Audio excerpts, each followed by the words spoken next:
Hello and welcome to the program. This edition of Newsroom series covering Nigeria's Northeast. I am Bukola Koka. First, the day's top stories. And we begin in Kaduna State, where the police command has banned a planned rally by supporters of the 2023 Labour Party presidential candidate, Mr. Peter Obi, in celebration of his birthday, warning that it will take all necessary legal action against any individual or group found violating this directive. Stating the reason for the ban, the command said intelligence revealed that certain criminal elements are planning to hijack the proposed rally, using it as a platform to cause disruption, incite violence and disturb public peace. According to the command, all forms of political rallies and public gatherings of political nature in Kaduna remain suspended until the official commencement of such activities as stipulated by the Independent National Electoral Commission. While the primary elections by political parties are scheduled to hold on the same date, the Obi supporters rally, the Kaduna Police Command notes that their march will disrupt several areas designated for the conduct of other party primaries, thereby posing a significant risk of tension, clashes and breakdown of law and order in the state. The command advised the organizers of the Peter Obi rally to suspend any gathering or procession to ensure public safety and prevent potential hijack by miscreants. The Nigeria Customs Service has intercepted 16 containers loaded with illegal pharmaceuticals and smuggled goods worth over 20.5 billion naira at the Onne port in River State. At a press briefing in Port Harcourt, the Comptroller General of Customs, Mr. Bashir Adeniyi, reveals that the containers, most of which held drugs like codeine syrup, tramadol and other unapproved medications, were concealed under regular items such as tomato paste, plumbing materials and vehicle parts. The seizure is one of the largest in recent years and reinforces efforts by security agencies to protect Nigerians from harmful substances and organized smuggling networks. It was made possible through intelligence-led operations in collaboration with NAFDAC, the NDLEA and other security agencies. Understanding that was signed between Nigeria Customs Service and NAFDAC, and in furtherance to the pursuit of national health and the removal of unregulated pharmaceutical products, illicit drugs from Nigeria. I, Bashir Adewale Adeniyi, Comptroller General of Customs, hereby hand over 11 containers of illicit pharmaceutical products to NAFDAC for further agency work.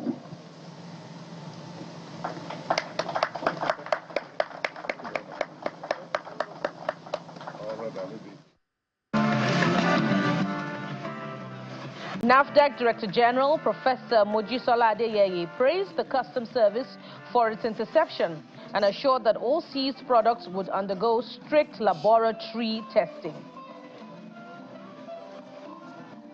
The consignment being officially handed over to NAFDAC today comprises food items, specifically tomato paste, that were brought in disguise and concealment of pharmaceutical products.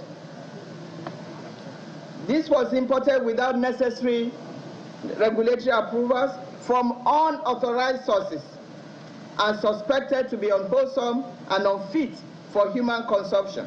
Today is a reminder that food safety, drug safety, medical devices safety, name them, is a shared responsibility. And through strong institutional cooperation, such as what we are observing today, we will continue to build a safer and healthier nation.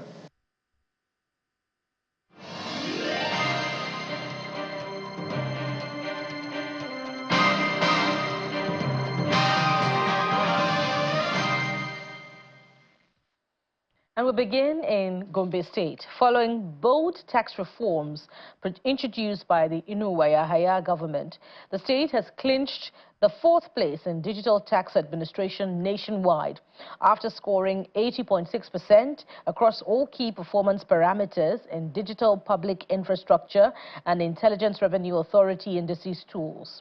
These tools enable the State Internal Revenue Service, the GIRS, to create a homegrown, robust and user-friendly tax payment platform for taxpayers in the state. The latest rankings were unveiled in Abuja during a high-level validation workshop put in place by the Nigeria Governors Forum in conjunction with the Gates Foundation. In keeping with 21st century tax administration technologies and Governor Inuwayahaya's vision of an economically diverse, self-sufficient state, taxpayers in Gombe State now meet their tax obligations from the comfort of their offices, market spaces and homes via a user-friendly tax payment platform developed by ICT experts in the state. Using local content, homegrown solutions and home-based ICT experts, the Gombe State Internal Revenue Service says it has ramped up revenue collection and fortified data security of taxpayers in one fell swoop, earning Gombe 4th in digital tax administration. But its eye is on the 1st place. For us in Gombe Internal Revenue Service, we're not just 4th, but we're 1st. Why? Because this is just a journey of 9 months. So just imagine where we will be in the next 2 years. And secondly, also, our vision is to build an integrated system whereby all services of consultants will be owned by the Internal Revenue Service. This is so as to reduce our own cost of administration as well as protect the data of our taxpayers. Besides comfort and convenience, the new tax administration technology has become a holy grail and gold standard for increased revenue generation as the GIRS looks poised towards surpassing its 25 billion naira target for the year 2025. As our own system now is more than 90% being automated, and we are hoping before the end of the year, we will be 100% digitalized, inshallah, and we are hoping to become the first in Nigeria. Bottom line that we are after at the initial stage of this journey, we are after the taxpayer not coming to the service to get services rendered, not coming to the internal revenue. That from your office you should be able to make all these payments, all of your tax obligations, get your TCC. If you have any payments that you have made, get your evidence of payments, everything from a genuine government source. With the Inuwaya government plowing back tax monies into infrastructure projects, taxpayers and corporate institutions express satisfaction with the new digital regime. The digital transformation of the taxpayer is very important to all the taxpayers in the Gombe State. Because one of the importance of digital transformation, we are finding it very easy to access the portal and to make payment, to generate remitter. So many administration has come and passed, but this administration is one of the best administration we have so ever in Gombe State. Before we do go to Board of Gombe State, Board of Internal Revenue to pay our taxes. But now, as I'm saying now, I can pay tax on my decks at my comfort. It's a welcome development. The Gombe State Internal Revenue Service says it has so far achieved digital onboarding of taxpayers and linkage with national identity and payment systems, automation compliance, data security, advanced analytics, and the digital proficiency of personnel within the Gombe Internal Revenue Service. As part of efforts to address challenges associated with environment and climate change in Boro State, Professor Babagana Zulum, the governor, is implementing policies, programs and projects that will conserve the environment and promote eco-friendly activity as mitigating measures. Having featured prominently in the administration's 10-year midterm strategic development plan and the 25 years development document, the governor has gone further by implementing some of the programs, among which is the establishment of the Agency for the Great Green Wall. Borno State in northeast Nigeria slowly getting back on its feet following years of attacks by Boko Haram terrorists who created a devastating humanitarian crisis. The state government is confronted with another crisis arising from environmental degradation and climate change, which has led to drastic food insecurity in resettled communities. To address the rising trend, the state government established the Agency for the Great Green Wall under the Ministry of Environment. It's tasked with the responsibility of enhancing agricultural productivity and promoting eco-friendly activities across communities. One of the importance of tree planting. Tree planting is at the forefront of a afforestation campaign initiated at the inception of the second term of Professor Babagana Zulum. With over 10 million seedlings already being raised in different locations in Maiduguri, the agency embarks on tree planting in schools, hospitals, residential areas, and public buildings to provide partial climate change mitigation efforts. We have planted almost 1.2 million seedlings covering the council, and also Brahma, Honduga, NMC, and so on and so forth. We have carried out a massive afforestation. Then thirdly, we have established green zones called Boro Agency for Great Green Zones, of which we have established more than 10 green zones within the metropolis. And now we are now trying to see how we can extend it to the 27 LGAs. With about 1.6 million people experiencing food insecurity in Borno, the state government is introducing the Smart Climate Agricultural Toolbox, a climate-friendly agricultural production activity that allows cultivation of food crops within a confined location. I came here, Boro State Agency for Great Green Wall, to learn on smart agriculture, farming, and some other things based on agriculture. It will help me do some other things based on agriculture, especially smart agriculture. This is one of the many ways the state government is dealing with environmental challenges. The state government is also partnering with others, with some NGOs, in terms of briquette making. It's very easy to make a briquette. It's something that you can do from the local raw materials that are left behind during the farming season. And so many communities have been trained. In fact, the firewood sellers are also been trained, and those briquettes are safe and clean, so that by the time all this cooking gas, the clean stuff are distributed to communities, they'll make use of those briquettes for cooking and for other domestic activities in the state. If you look at climate change generally, some of the effects are man-made. Some of them are as a result of the heightened rise in temperature levels, which are beyond the manageable levels. So while human beings are contributing to the causes of climate change, the nature is also taking its course. But largely, recently we discovered that the activities of human beings through agriculture, through resource disposal systems, and all of that, and even agricultural production are affecting the climate, contributing to affect the climate change. With the enforcement of the ban on tree felling fully in place, the government has acquired gas cylinders, clean cooking stoves to cushion the effect, while exploring other climate-friendly measures to serve as alternative sources of socio-economic livelihoods. And still in Borno, but on a sad note, 3 children are among 9 passengers killed in an auto crash on Maiduguri-Damaturu Highway on Friday afternoon.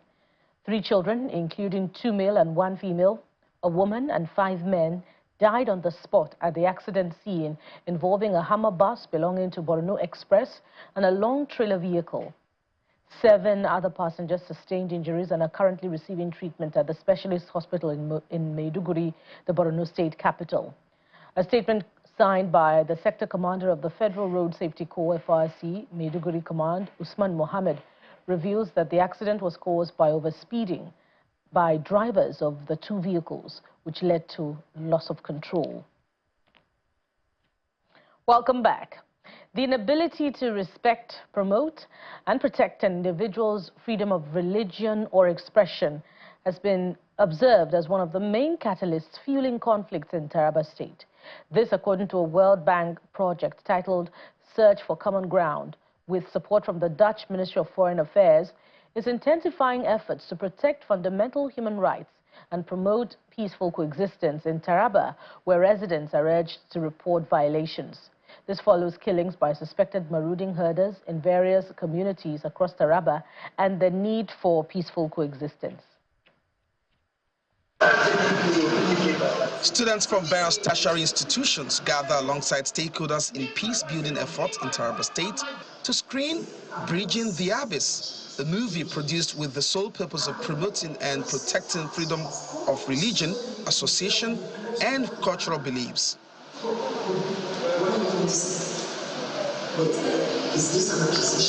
The screening is organized by Search for Common Ground, a World Bank-assisted project with support from the Dutch Ministry of Foreign Affairs and Taraba State Government. The focus is to raise awareness about individual rights to freely practice their faith, foster tolerance, and strengthen the process of early warning and early response to attacks. If people recognize the fact that there are violations that can happen, they will know how to protect themselves from being violated. Also, for people to know that reaching for justice, when it's delayed, is not denied, and there are avenues you can access this justice. On the projects, we have a toll-free line that people use to reach out and also report some of these violations. And in the last 1 year and more, we've had results where, apart from reducing the number of deaths that would have occurred where violation happened, we have also protected the dignity of many people who maybe would have changed religion or chose to believe differently. Observers here point to violations of freedom of religion, which remains the crux of conflicts in the state. The project manager, Search for Common Ground, believes that beyond supporting victims, protecting their freedom of religion and belief could prevent conflicts, enhance peace, and promote security and sustainable development in the state. All of us will become FOP champions, that is, people that work to protect the right of the minority or the vulnerables. Then our society will become a peaceful society, because the project has 3 objectives. The first objective is to encourage and strengthen the process of early warning, early response. The second is to see how do we support people that are victims of FOP violation. And the third objective is to see how do we create public awareness, of which this particular film screening falls under objective 3, that is to create public awareness and to raise more FOP champions in the society. Participants feel emboldened to speak up against violations of their rights and raise early warning signals. One thing that stood out for me from the movie is the fact that there is more that brings us together than what differs us. Dialogue is important. Let us not go sentimental and emotional. Let us allow reason, common sense. Once common sense is applied, we'll be able to have peace in the community, and we'll be able to practice our religion beautifully. We are in a society where people want to impose on others their own belief, and it is very pertinent at this juncture to remind each and every one of us of the need to practice his religion freely, and also not to try to impose on others what should be their own choice. They also pledge to help deepen awareness across the communities by sharing the knowledge gained from this event.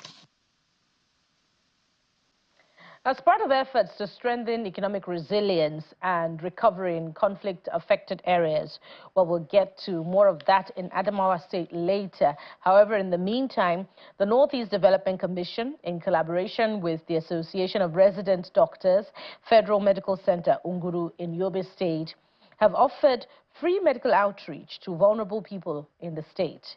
The Commissioner for Health in Yobe State, represented by the Principal Medical Director, Unguru General Hospital, thanked the Northeast Development Commission and the resident doctors for touching lives of the vulnerable in the society. The outreach, which includes the treatment of different ailments, both medical and surgical, targeted 2,500 individuals in Unguru local government area of the state. Vulnerable persons with different forms of ailment across northern Yobe State seek free medical services at the General Hospital Unguru, courtesy of the Association of Resident Doctors.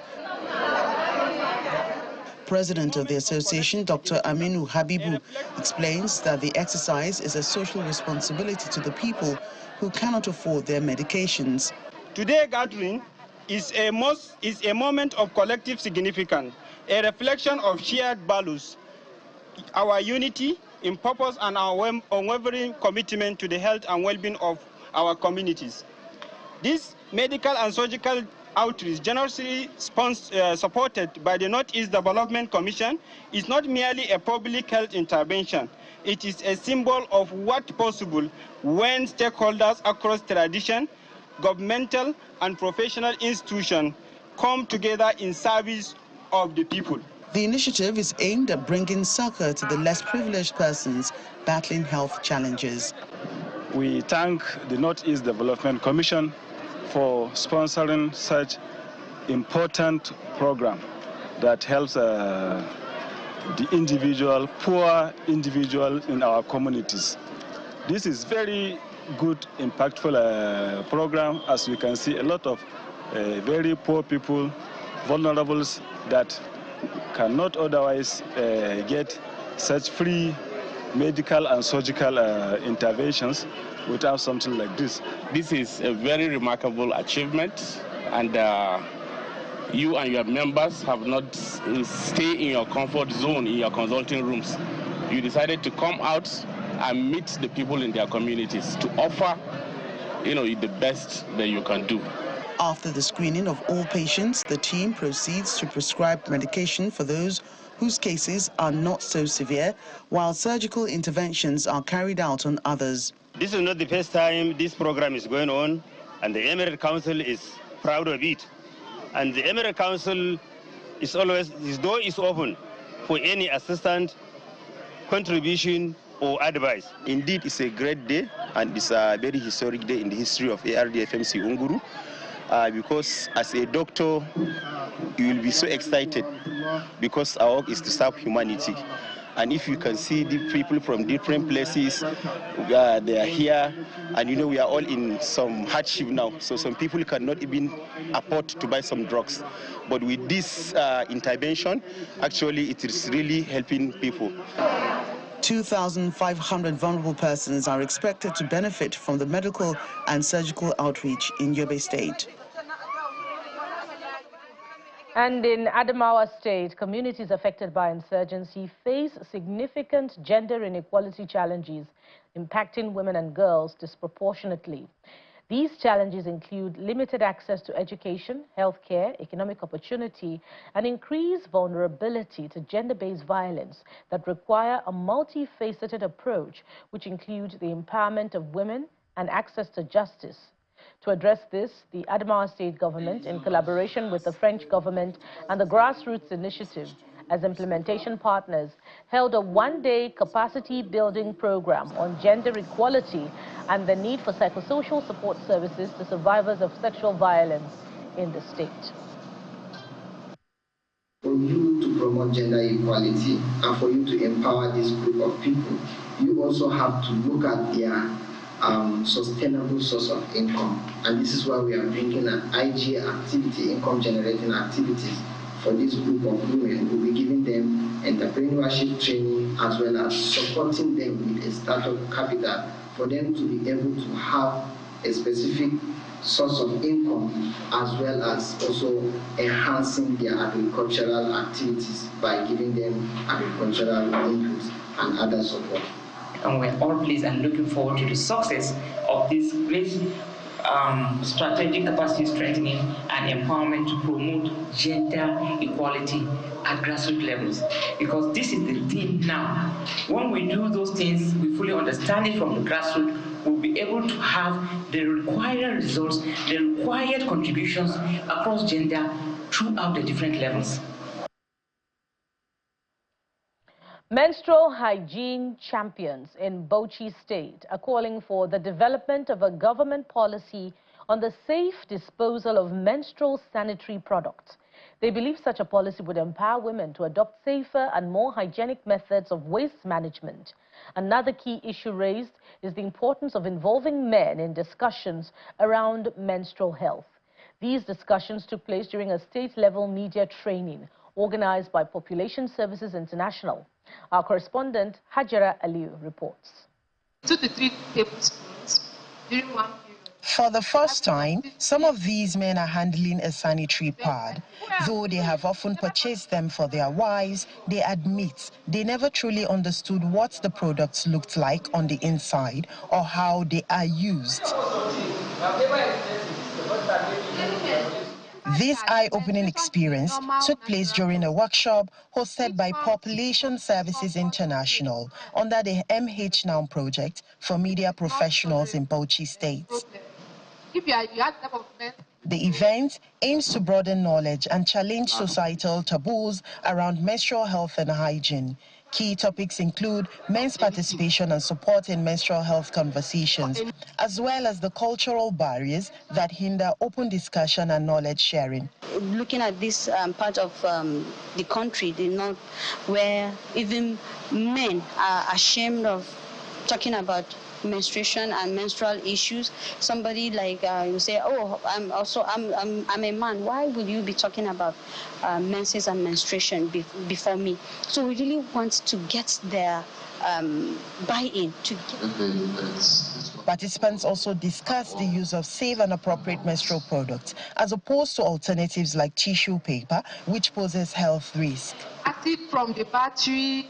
Myths, spiritual beliefs, environmental challenges, and improper disposal methods were also addressed. We've spoken about ways on how to maintain and dispose these products.